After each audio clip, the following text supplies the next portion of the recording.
우리 다 함께 욥기 32장 2절로 5절에 있는 말씀을 함께 보시도록 하겠습니다. 욥기 32장 2절로 5절에 있는 말씀입니다. 람 족속 부스 사람 바라겔의 아들 엘리후가 화를 내니 그가 욥에게 화를 내면 욥이 하나님보다 자기의 의롭다 하며 또 세 친구에게 화를 내면 그들이 능히 대답하지 못하면서도 욥을 정죄함이라. 엘리후는 그들의 나이가 자기보다 여러 해 위이므로 욥에게 말하기를 참고 있다가 세 사람의 입에 대답이 없음을 보고 화를 내니라. 욥과 욥의 친구들의 논쟁이 한창 무르익어 가고 있는데요. 욥의 친구들도 그리고 욥도 결코 물러서지 않고 자신의 주장을 하고 있습니다. 그런데 그때 또 다른 친구 한 명이 등장하고 있습니다. 그 친구의 이름은 엘리후였어요. 이 엘리후는 성을 내면서 화를 내면서 등장을 합니다. 왜냐하면 이 욥이 끝까지 자신이 의롭다고 주장하고 있기 때문에 그랬습니다. 또한 다른 친구들이 이 욥의 주장을 꺾을 수 없었기 때문이었어요. 그가 화가 난 이유가. 그렇다면 과연 이 엘리후는 이 욥의 주장을 꺾는 데 성공했을까요? 오늘 말씀을 통해서 우리가 살펴볼 텐데요. 우리는 욥기서를 살펴보면서 이 욥의 위대한 신앙 고백에 대해서 살펴보았었습니다. 정말 어떠한 환경에서도 이 욥이 믿음을 잃지 않았던 것은 그가 가지고 있던 소망 때문이었어요. 그 이후에도 이 친구들과의 논쟁은 계속되었습니다. 여러 장에 걸쳐서 그들은 하나님과 죄와 죽음과 공의와 악인들, 또 지혜와 순간적인 삶의 본질에 대해서 아주 심오하고 중대한 그런 문제들을 가지고 논쟁을 했습니다. 그런데 이렇게 계속되는 논쟁의 주요 요지는 처음부터 한결같았어요. 계속 말씀드리지만 욥의 친구들 엘리바스와 빌닷과 소발은 설명하는 방식이 다를 뿐이지 그들이 말하려고 하는 요지는 인간은 심은 대로 거둔다는 것이었습니다. 그러므로 욥이 심은 대로 거두게 되었다는 것이었어요. 죄가 있으니까 그렇게 고통을 받게 되었다는 것입니다. 그런데 이 욥은 그 말에 동의할 수가 없었어요. 자신이 결코 이런 고통받을 만한 일을 한 적이 없다는 것입니다. 그래서 욥은 자신을 변호함과 동시에 그렇게 자신을 공격하는 친구들에 대하여 비난을 했던 것입니다. 그러니까 서로가 서로를 비난하고 있었던 것이었어요.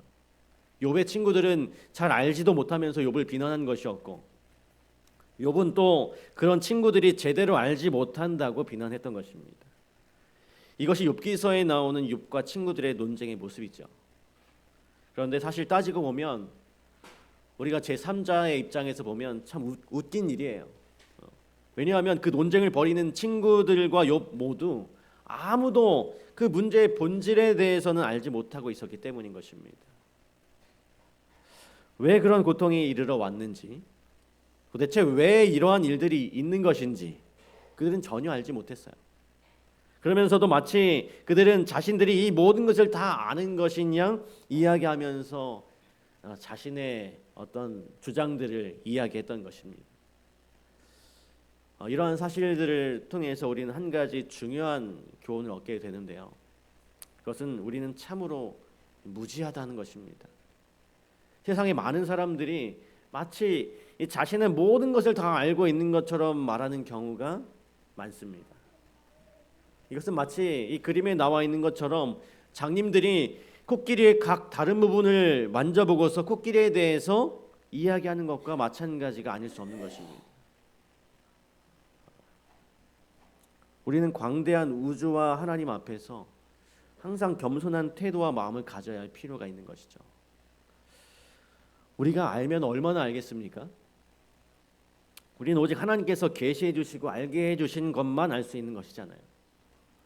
그런데 사실은 그러한 것 중에서도 지극히 일부만 알고 있는 것이거든요.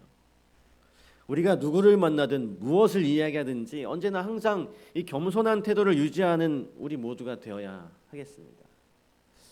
욥은 이 욥기 26장부터 31장에 걸쳐서 세 명의 친구들에게 마지막 열변을 토했습니다. 여기서 욥은 한결같이 자신의 그 의로움을 주장했어요. 자신은 이러한 일을 당할 만한 그 어떤 일도 한 적이 없다는 것이죠. 욥은 26장부터 31장에 이르기까지 자신이 어떤 삶을 살아왔는지에 대해서 이야기합니다. 그러면서 마지막까지 자신의 그 무죄를 주장하고 있는 것입니다. 이 욥기 31장은 아주 흥미로운 장인데요. 이 장을 가만히 들여다보면 계속해서 반복되는 단어가 있습니다. 그것이 무엇이냐 하면 바로 내가라는 말과 언제라는 단어입니다.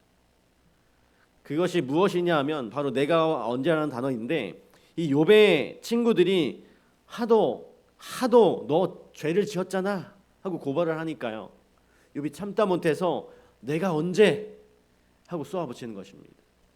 여기 보니까 언제 나의 행위가, 언제 내 걸음이, 언제 내 마음이, 내가 언제 가난한 자의 소원을, 내가 언제 사람이, 내가 언제 그랬냐는 것입니다.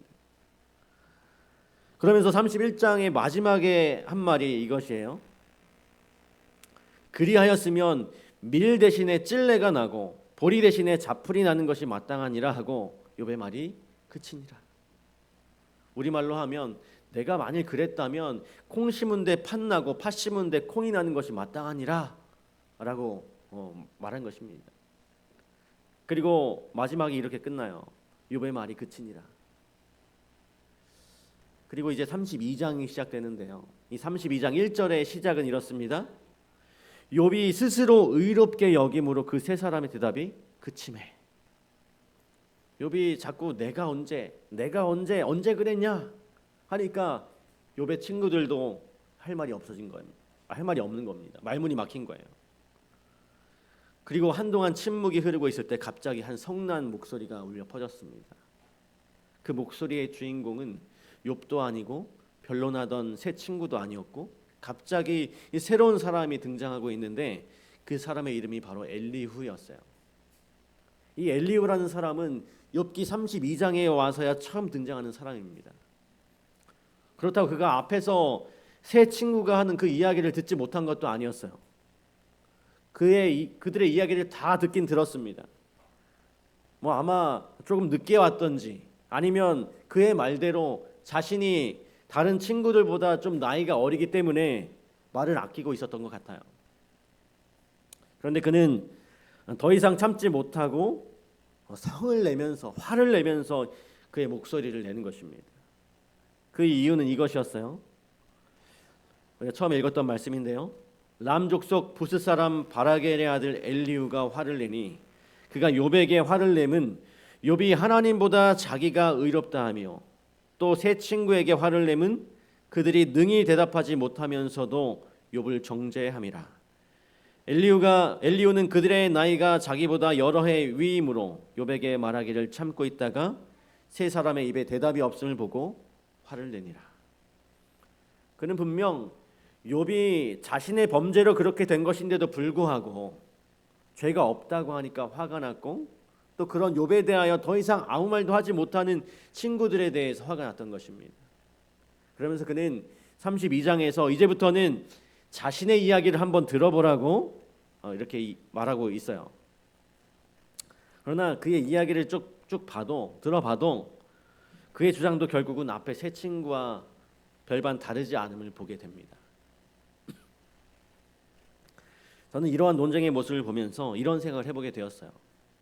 우리가 이 땅에서 벌어지고 있는 고통과 재난에 대해서 그것이 누구의 잘못이냐 혹은 그 원인이 무엇이냐라는 측면에서 접근한다면 결국 이 욥과 욥의 세 친구들처럼 결국 쳇바퀴만 돌게 될 것이라는 것입니다. 왜냐하면 이렇게 일어나는 모든 사건들은 베일에 쌓여 있어서 우리의 눈에 감추어져 있거든요. 그런 상황에서 이것이 누구의 잘못이냐를 논하는 것은 아무 의미가 없다는 것입니다.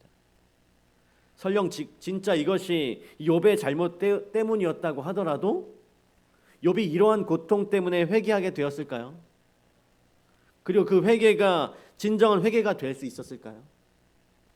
진정한 회개는 오직 사랑으로만 일깨워지는 것입니다. 이런 논쟁을 통해서는 결코 참된 회개가 나올 수 없는 것이죠.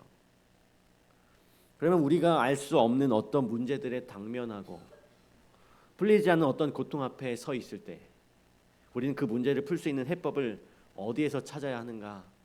이것입니다.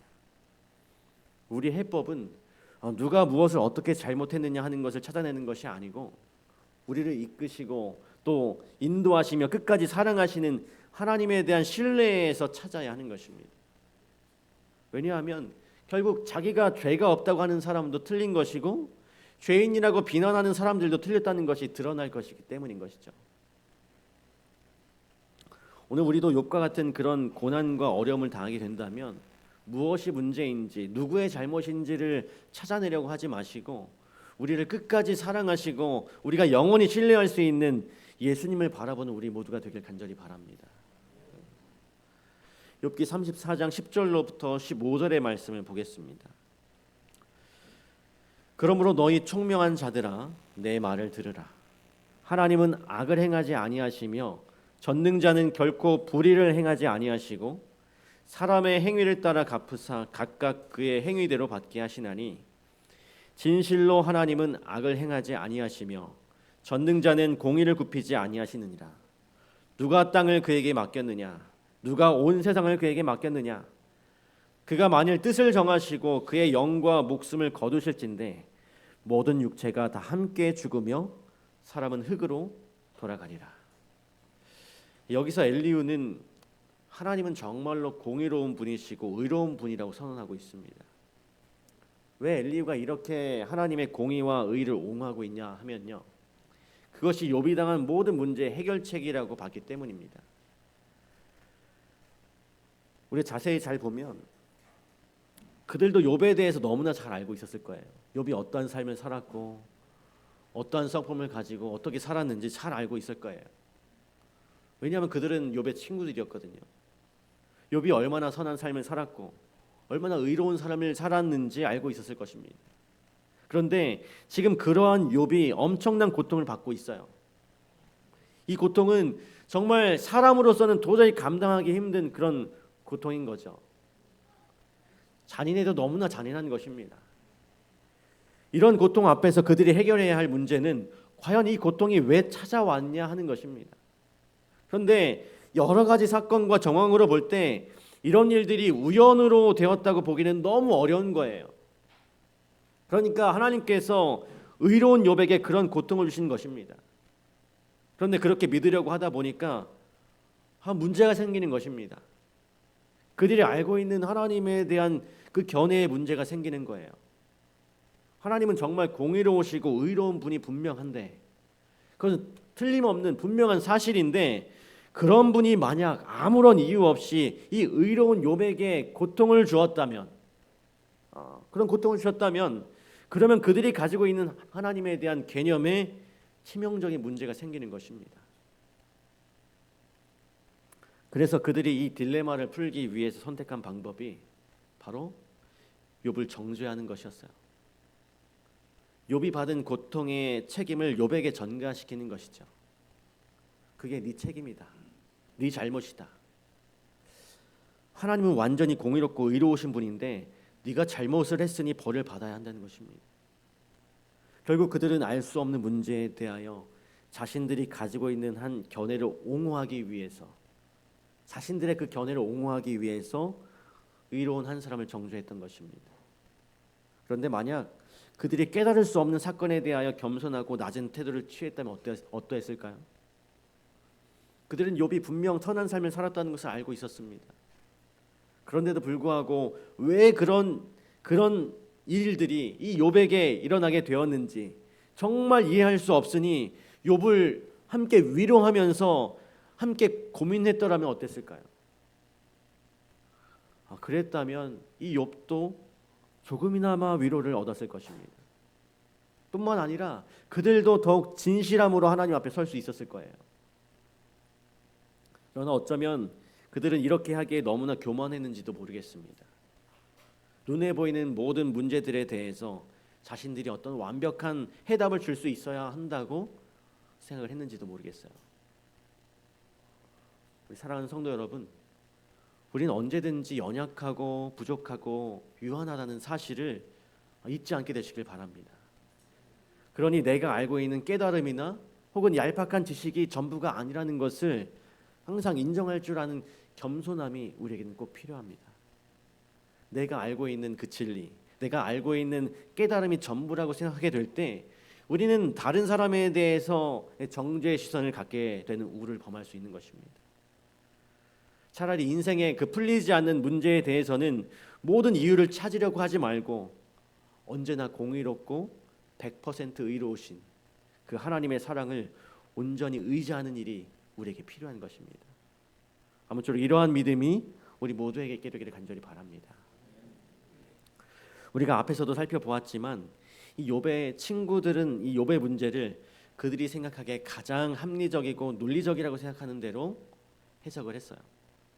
그래서 하나님과 욥 사이 중에 욥에게 문제가 있을 것이라고 결론을 내렸던 것입니다.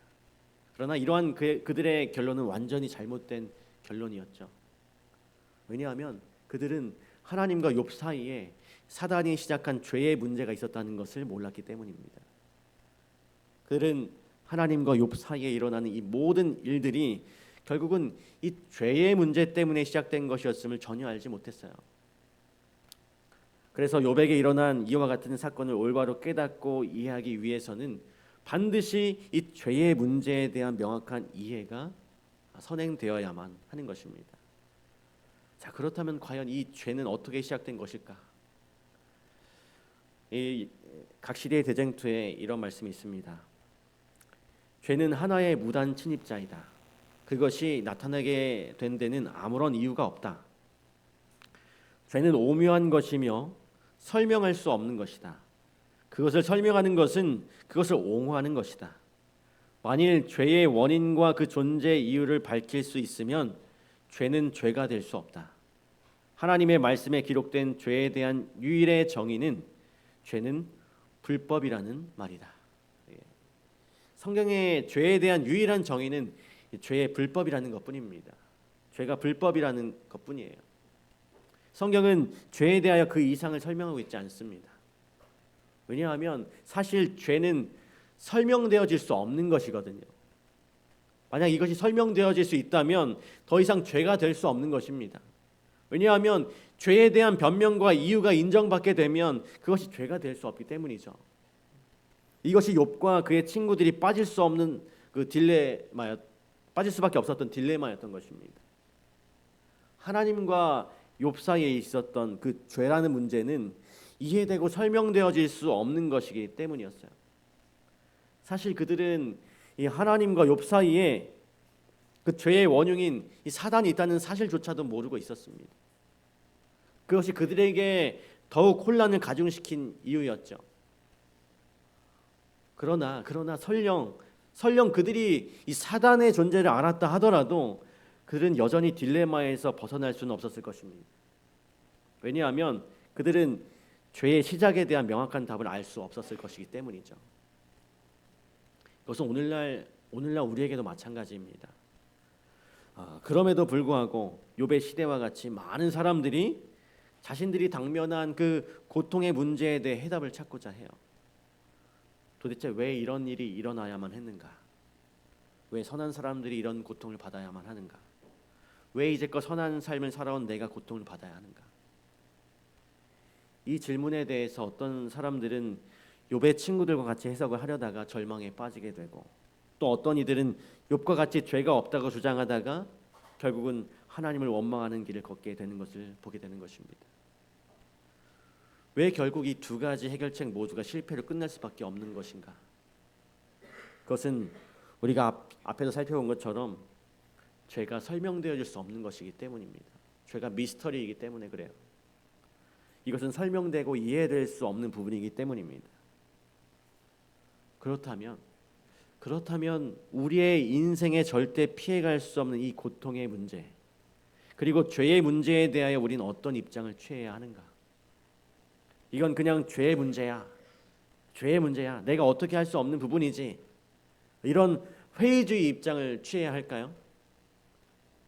오늘 우리가 취해야 할 입장은 이것입니다. 죄의 시작은 그 존재 이유와 마찬가지로 설명할 수가 없다. 그러나 죄의 시작과 죄의 최종적인 처분, 악을 처리하는 데 있어서 하나님의 자비와 공의가 완전히 나타나게 되는 것에 대하여서는 충분히 이해할 수 있다. 우리는 우리가 이 당면한 고통의 문제에 대해서 그 이유를 찾을 수 없는 것이 분명합니다. 그것을 설명하려고 시도한다면 분명 이 욥의 친구들이나 욥처럼 오류에 빠질 수밖에 없어요. 그러나 우리가 한 가지 확실히 깨달을 수 있는 것이 있는데, 그것은 결국 그러한 모든 문제들이 어떻게 풀리게 될 것인가 하는 것은 성경은 이러한 모든 미스터리에도 불구하고 한 가지 확실한 사실을 줄기차게 그리고 일관되게 증거하는데, 그것은 바로 하나님은 사랑이시라는 것입니다. 지금 비록 이러한 문제들이 뚜렷이 이해되지 못하고 여러 가지 의문들이 분명히 있는 것이 사실이에요. 그러나 우리가 한 가지 확실히 알 수 있는 것은 하나님께서 나를 사랑하신다는 사실입니다. 그 사실은 이미 십자가 위에서 입증된 사실이에요.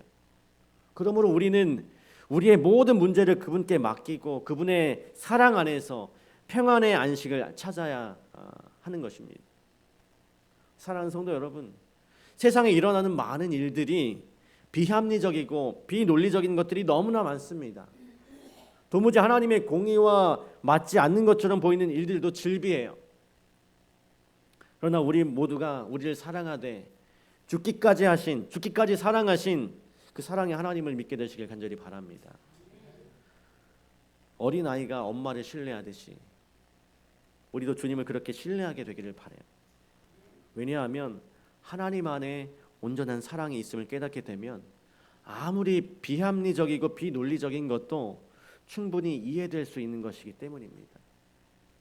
아무쪼록 이러한 사랑으로 우리의 삶의 모든 문제들을 이겨낼 그 힘을 갖게 되시길 간절히 바랍니다. 욥과 그의 친구들이 끊임없는 논쟁 가운데 휘말렸던 것은 선과 악에 대한 우주적인 배경 지식을 갖고 있지 못했기 때문이었어요. 그들은 저 커튼 뒤에 숨겨져 있는 사단의 존재도, 그리고 사단과 하나님 사이에 벌어지는 쟁투에 대해서도 전혀 무지했습니다. 그러면 우리는 이렇게 질문해 볼 수 있을 거예요. 만약 그들이 이 모든 것을 알았다면 어땠을까요? 만약 그들이 이 모든 것을 알고 있었다면 어땠을까? 그랬다면 욥이 당하는 모든 고통에 대한 분명한 답을 찾을 수 있었을까요? 그렇지 않았을 거예요. 어쩌면 그 혼란은 더욱 가중되었을 것입니다. 그들은 욥에게 찾아온 고통이 욥의 죄 때문이 아니었다는 것을 분명히 알게 되었을 거예요. 그러면 욥은 질문하겠죠. 하나님, 저는 잘못한 것이 하나도 없는데 왜 저에게 이런 고통을 주십니까? 사실 욥에게 고통을 가져온 것은요, 욥의 죄가 아니라 욥의 의로움이었거든요. 그러니까 욥의 입장에서는 이것이 엄청나게 억울한 것입니다. 여러분이 욥의 입장이라면 이런 시련과 고통을 당하고 싶겠습니까? 만일 하나님께서 여러분에게 네가 의로운 것은 알지만 그래도 이런 고통을 당해야 된다고 하신다면 여러분 어떻게 하시겠습니까? 여러분 가만히 계시겠습니까? 가만히 그 고통을 당하고 계시겠어요? 네가 의로운데 그래도 이 고통 당해야 돼. 가만히 계시지 않으시겠죠? 저는 가만히 안 있을 것 같아요. 하나님, 좀 다른 사람 좀 찾아보시죠. 그렇게 이야기하지 않겠습니까? 사실 큰 그림에서 본다면 욥이 당한 그 고통을 우리도 당하고 있는 것입니다. 우리가 오늘 왜 이 땅에서 이렇게 고통당하면서 살아야 합니까? 그것이 나의 잘못입니까? 내가 선악과를 따먹어서 이렇게 된 것인가요? 아니죠. 이것은 명백한 아담과 하와의 잘못 때문에 이렇게 된 것입니다. 그런데 왜 내가 그 고통을 받아야 합니까? 이것은 정말 이 욥의 경우와 마찬가지로 너무나도 억울하고 불공평한 거예요. 오늘 우리가 그렇게 불공평하다고 생각할 수 있습니다. 그런데 우리가 알아야 할 사실은 이 세상에 태어난 것 자체가 불공평한 것이라는 거예요. 왜냐하면 여러분 질문 드릴게요. 여러분이 원해서 이 땅에 태어나셨습니까? 네, 아니에요. 내가 원해서 태어난 사람은 아무도 없습니다. 태어나 보니까 내 결정과 아무 상관없이 죄인이 되었고 고통과 불행 가운데서 평생을 살아가야 하는 것이거든요. 세상에 이처럼 불공평하고 불합리한 것이 어디 있겠습니까? 이렇게 따지고 보면 정말 억울하고 원망스러운 것이 사실이에요. 그런데 중요한 것은 이것입니다. 우리의 이런 모든 억울함 때문에, 우리의 모든 이런 억울함 때문에 정말 아무 죄가 없으신 하나님께서 모든 죄에 대한 책임을 십자가 위에서 지셨다는 것입니다. 우리에 대한 말할 수 없는 사랑과 애착이 그분으로 하여금 자원하는 마음으로 십자가를 지게 한 것입니다. 그래서 그 대가로 모든 사람에게 한 명도 빠짐없이 영생이 선물로 주어진 것입니다. 이 얼마나 값지고 놀라운 일인가요? 죄인으로 태어난 것은 정말로 억울한 일이에요. 그러나 내 의지와 아무 상관없이 또 내 결정과 아무 상관없이 나에게 영생을 주신다는 것이죠. 물론 그것을 받아들일 것인지는 내가 결정해야 할 문제지만요. 여러분, 이게 억울한 일입니까? 영생을 선물로 얻었는데 내가 지금 조금 불행한 것처럼 느껴진다고 해서 이게 억울할 만한 일이냐 하는 것입니다. 예를 한번 들어보겠습니다. 제가 어느 날 이제 비행기를 타고 미국을 가려고 공항에 갔다고 치고 공항에 갔습니다. 제가 돈이 없어서 이코노미 제일 저렴한 땡처리 항공권으로 한 1년 전부터 그것을 티켓을 샀어요. 그래서 이제 그 비행기 탈 날이 되어서 체크인을 하려고 공항에 갔는데 예약이 잘못되어서 비행기를 탈 수 없게 됐다는 것입니다. 제 의지와는 아무 상관없이 항공사의 이중 부킹으로 똑같은 티켓을 두 사람에게 판 거죠. 그렇게 이중 부킹을 해서 그 잘못으로 인해서 제가 비행기를 탈 수 없게 된 거예요. 저는 참 억울한 일이죠. 제게는 참 억울한 일인 것입니다. 제가 잘못한 것은 하나도 없어요. 그렇게 억울해하고 있는데 이제 항공사 직원이 저에게 다가옵니다. 그리고 저에게 이렇게 말하는 거예요. 선생님, 저희의 잘못으로 불편을 드려서 죄송합니다. 선생님을 목적지에 안전하게 모셔드리기 위해서 특별히 전세기를 마련했습니다. 이 항공기로 목적지까지 모셔도 되겠습니까? 뿐만 아니라 앞으로 평생 동안 선생님께서 원하신다면 언제든지 무료로 이 비행기를 탑승하실 수 있도록 하겠습니다. 괜찮으시겠습니까? 괜찮으시다면 여기에 서명해 주시면 감사하겠습니다. 제가 어떻게 말해야 될까요? 제가 그 사람에게 어떻게 이렇게 말하면 될까요? 괜찮냐고요? 이 사람이 지금 장난하십니까? 예? 제가 지금 여기서 얼마나 기다렸는데 얼마나 불편을 느꼈는지 아십니까? 제가 무려 100만 원이나 주고 이 티켓을 샀습니다. 1년 전부터 제일 싼 비행기표를 사고 1년 동안 기다렸는데 못하게 되어서 얼마나 내가 억울한지 아십니까? 다 필요 없으니 저리 가세요. 제가 이렇게 말해야 될까요? 아니죠. 절대로 그럴 수 없어요. 당연히 괜찮죠. 얼른 주세요. 얼른 제가 사인하겠습니다. 라고 하겠죠. 사랑하는 성도 여러분, 우리가 얻는 구원은 이것에 비할 바가 아닌 것입니다. 물론 우리가 지금 이렇게 고생하면서 살고 있는 것, 우리가 당하는 모든 불공평함과 어려움들은 비록 우리가 원해서 당한 것은 아니에요. 그러나 우리가 받을 상급에 비하면 그것이 대수가 아닌 것입니다. 하나님께서는 예수님 안에서 우리에게 영원한 생명을 약속해 주신 것이 바로 그 귀한 약속이죠. 지금 당하는 이 알 수 없는 고통과는 비교도 안 되는 그 엄청난 축복이 우리 앞에 놓여 있는 것입니다.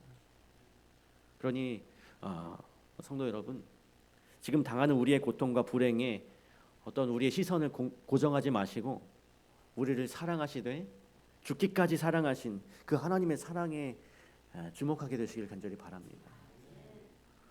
오늘 우리 모두가 이 약속을 굳게 붙들게 되시길 간절히 바라요. 그리고 우리에 대한 영원한 사랑으로 우리에게 주시겠다고 약속하신 그 영원한 생명을 감사함으로 받게 되는 우리 모두가 되시기를 간절히 바랍니다. 오늘 우리는 이 새롭게 등장한 욥의 네 번째 친구 엘리후의 이야기를 잠깐 살펴보았습니다. 엘리후는 욥과 친구들의 이야기를 모두 들은 후에 성을 내면서 반론을 펼쳤지만 그도 역시 다른 친구들의 한계를 뛰어넘을 수가 없었습니다. 왜냐하면 그도 역시 우리가 당면한 이 죄의 문제를 해결할 수 없었기 때문입니다. 그러나 이러한 상황에서 우리가 해야 할 일은 이러한 죄의 문제를 해결하시기 위하여 하나님께서 무슨 일을 행하셨는가 하는 것입니다. 우리를 얼만큼 사랑하시기에 이러한 일을 행하셨는가 하는 것이에요. 그리고 그 사랑으로, 그 큰 사랑으로 우리에게 어떠한 선물을 약속하셨는가 하는 것입니다. 이러한 사랑과 약속들을 바라보게 될 때에 우리는 우리가 당면한 모든 문제들을 충분히 이기고도 남을 수 있는 힘과 능력을 얻게 될 것입니다. 아무쪼록 우리 모두가 우리에게 베푸시는 그 놀라운 사랑으로 오늘 우리가 살아가면서 당하는 그 어려움 가운데서 승리하는 생애를 살아가시는 우리 모든 성도들 되시길 간절히 바라면서 말씀을 마치도록 하겠습니다. 하늘에 계신 아버지 하나님, 그동안 우리가 당하는 어려움과 고통을 생각하면서 우리의 얄팍한 지식으로 하나님을 원망했거나 혹은 다른 사람들을 정죄했었다면 우리의 죄를 용서하여 주시옵소서. 하나님, 우리에게 당한 모든 문제가 결국은 죄의 문제였음을 깨닫게 되었습니다. 그리고 이 죄의 문제를 해결하시기 위해서 예수님께서 이 땅에 오셔서 십자가에 달려 돌아가시고 우리에게 영원한 생명을 주셨다는 사실을 다시 한번 확인하게 되었습니다. 하나님, 내가 당면한 모든 문제들, 어려움들을 생각하지 않게 도와주시고 그 너머 나에게 구원을 약속하시고 영원한 생명을 약속하신 그 크신 하나님의 사랑을 바라볼 수 있도록 인도하여 주시옵소서.